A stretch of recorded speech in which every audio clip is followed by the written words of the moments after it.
burned my eyes, my nose, my throat. And I asked 2 questions. I says, y'all stole my jars and where you at? Now, a friend of mine dissected that video and he picked up. When I said, y'all stole my jars, he picked up, uh-huh. And when I said, where y'all at? He picked up, we are here. All right. Anyway, about a minute, 2 minutes later, I'm walking through there and I had my video camera in my, put it back in my pouch, because I'm always videoing myself, you know. And I got lucky and I seen 6 out in the open.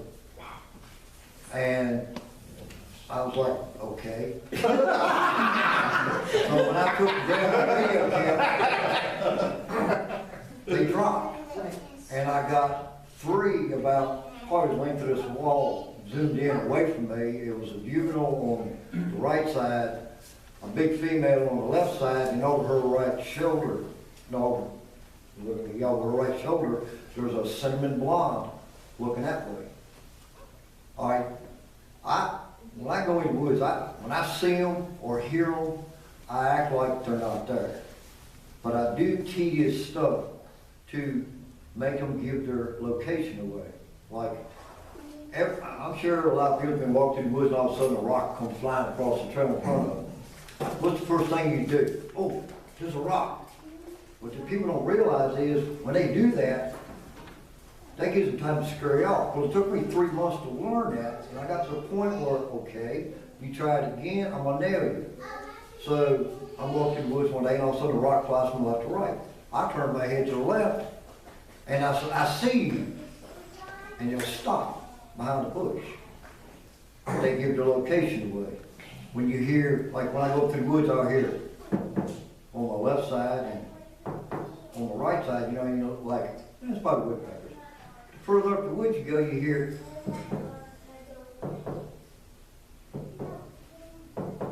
all the way up through the woods. What they're doing is they're giving their location away, but people don't realize it. They say like, I hear a knockway over there.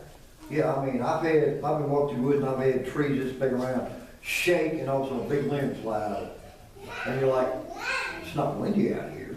You don't know why, you know. They do stuff like that, you know. I found scat and I took it to the wildlife center, and in the scat pile it was nothing but wood chips, like tree bark and leaves. Now what animal, can anybody answer, what animal produces nothing but bark and leaves in a scat pile? It's too big for a beaver and too big for a porcupine. I still don't know what it is. Because when I took it to the wildlife center down here in Waynesboro, they told me that it was probably porcupine. I said, well, it's too big for a porcupine, you know, so they really can't say one or the other. You know, but, you know, I got a constant supply of squatches coming because I'm right off the Blue Ridge Parkway. And, you know, I mean, I've heard, you know, in my camping area, you know, they come around the camp. I've had stuff, I had 2 boys from Maryland back a year ago in February. And they come down here to make a fool of me. It was Mike.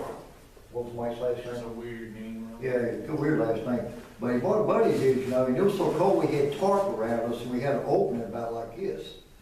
And where we were sitting, Mike was sitting here, his friend was sitting here leaning back against the tarp, and I'm sitting right in front of the fireplace, and you know, I mean, it was wind blowing at 30 miles an hour, you know, and it was a clear moonlight, and I seen 2 bipedals come down through the field. I'm like, oh, this can be good. Well, they got about 50, 60 yards from the camp, and they stopped right there where his vehicle was and put their hands on his vehicle. And I told him, I said, y'all gonna get a rude awakening here in a minute. Oh, you fool, by the time we heard whoop, whoop, whoop, whoop, one took off across the road, and the other one come down behind the camp. Now the guy leaned against the tarp, he got lucky.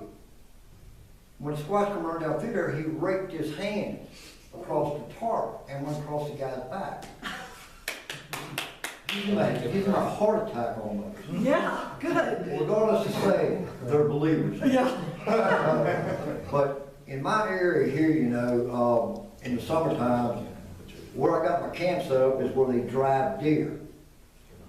I got a friend of mine who's got a thermal video of 3 of them coming in and attacking a deer. But I tried to get it off of him, he won't come off of it for nothing. You know, and everything. But what got me into Bigfoot was I lived over in Highland County where we had the Maple Festival. And we lived over on Jack Mountain, at the foot of Jack Mountain, because me and my dad had got rights to the left side and the back side on the front and back of Jack Mountain. Because the right side of the mountain belonged to Southern State Hunt Club. Well, I'll be bopping up through there one day, this is about 81, and I'm about halfway up the mountain on squirrel hunting, and I stopped and lit a cigarette, you know. Just looking around, I turn around, and there, about 5 foot in front of me, this 10-foot Squatch walks up in front of me, and stands there and just looks at me. I don't mind telling you, I pissed my pants, I did everything you're supposed to do. I mean, we expect, you know. I mean, I just stood there and I looked at him from his head down to his toes. He did the same thing to me, and I couldn't move, my legs were froze. And he just looked at me by me and just turned and walked away.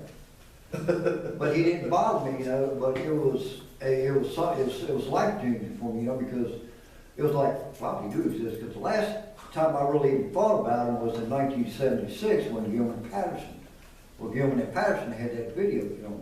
Now, if you look at the video now that M.K. Davis has done, you can see every muscle flexion when it walks. And the ones around here, I had 8 months ago, maybe a little longer, I seen what I thought was a black bear come out of the woods. It was about this, oh damn, that's the biggest black bear I've ever seen. Guy in the middle of the road just stood up and I said, that ain't a black bear. He looked like a bodybuilder. He was about 6 foot tall. I got out of the Jeep and went to approach him. And that's when I found out how fast they can run. This sucker cleared 250 yards in probably about 6 seconds, if that far, if that fast. And when he got up there, he just stood there and he turned his whole half of his body and looked at me and turned around and went on about his business. Well, I went back up there the next